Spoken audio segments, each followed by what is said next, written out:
Hello guys, welcome back to another mini blog. আজ যাচ্ছি আমরা সবাই মিলে একটি আশ্রমের উদ্দেশ্যে। এটি অগ্রদ্বীপে অবস্থিত।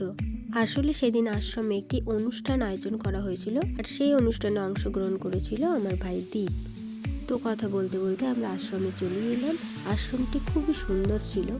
আশ্রমে গিয়ে আমরা দেখি যে আমরাই সবার প্রথমে সেখানে চলে এসেছি, বাকি দর্শনার্থীরা তখনও সেখানে উপস্থিত হয়নি। আশ্রমে প্রবেশ করি। প্রথমে আমরা একটু ঠাকুর দর্শন করে নিলাম, মহারাজকে দর্শন করে নিলাম। আর ভাই তো মহারাজের মূর্তিকে দেখে প্রথমে একটু ভয়ই পেয়ে গিয়েছিল। সকল দেবতার মাঝে আশ্রমে গিয়ে খুব শান্তি অনুভব হচ্ছিল।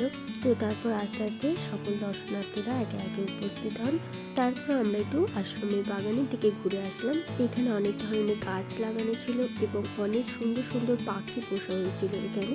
যদিও আমি এই পাখিগুলোর কোনো নাম জানি না, আপনারা জানলে অবশ্যই কমেন্ট করবেন।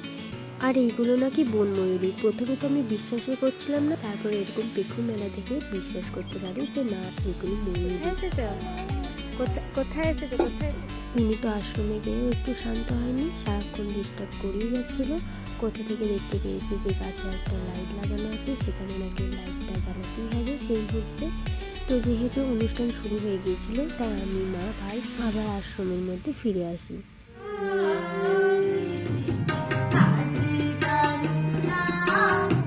এই হলো আমার ভাই দীপ। কোনো রকম শিক্ষক ছাড়াই ও নিজের চেষ্টায় বাঁশি বাজানোটা শিখেছে।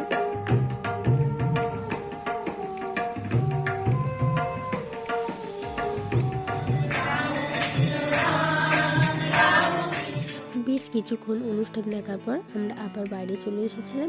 লোকেশনটা ভালো দেখে বেশ কয়েকটা রিলসও বানিয়ে নিয়েছি ভাইকে নিয়ে। আপনারা রিলসগুলো দেখে থাকলে কেমন লেগেছে অবশ্যই জানাবেন আমায় কমেন্টে। এই আশ্রমে মহোৎসবের আয়োজন করা হয়েছিল, আমার তো বেশ ভালোই লাগছিল।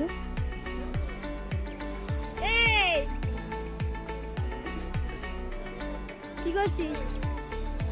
হ্যাঁ, কি কাজ? ও তো আপন মনে খেলা করতে ব্যস্ত। তো আস্তে আস্তে আমরা মহোৎসবে খাওয়ার উদ্দেশ্যে বসে পড়ি। বেশ কয়েকটি পদ রান্না হয়েছিল, যদিও সব ক্লিপ আমি নিতে পারিনি। এদিকে আমাদের টোটোও চলে এসেছে, বাড়ি যাওয়ার জন্য আমরা রেডি হয়ে পড়েছি। ভাইকে দেখো দুজনের মাঝে কেমন চাপা পড়ে গেছে বেচারি। আমার তো আশ্রমে গিয়ে বেশ ভালো লেগেছে। তো গাইস, টাটা, দেখাবে পরবর্তী ভিডিওতে।